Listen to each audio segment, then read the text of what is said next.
আজিকালি কবিতা লিখি ভাল পাওঁ মই আজিকালি কবিতাত ছন্দ খানি ভাল পাওঁ মই তুমি যে কৈছিলা প্ৰকৃতিখনৰ কথা আজিকালি প্ৰকৃতিৰ মাজতে বহি লৈ কবিতা লিখোঁ মই বিষাদ ভৰা কবিতা লিখি লিখি চকুৰে পানী বৈ আহে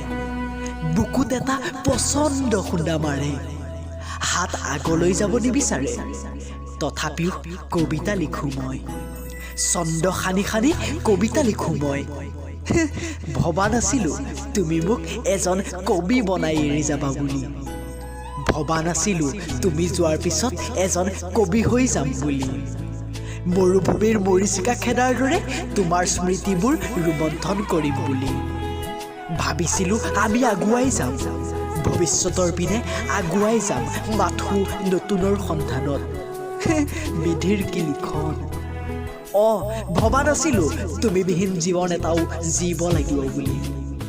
এৰা পাহৰিয়েই গৈছিলোঁ এই পৃথিৱীৰ একোৱেই স্থায়ী নহয় বুলি তুমি চাগে এতিয়া বহুত হেপী ন নহবাইনো কিয় সপোনৰ ৰাজকুমাৰৰ লগত আছা যেতিয়া সুখী নহবাইনো কিয় কিন্তু তোমাক লৈ দেখা মোৰ সপোনবোৰ মোৰ সেই ফুলু ফুলু কৰিব লোৱা কলিটোৰ দৰে সপোনবোৰ ফুলিব নাপাওঁতেইচোন মৰহি গ'ল হ'ব বাৰু মই থাকিম মই অকলেই থাকিম নতুন জীৱন এটাৰ আৰম্ভ কৰিম তুমি বিহীন জীৱনটো জীবলৈ চেষ্টা কৰিম মই পাৰিম মই চেষ্টা কৰিম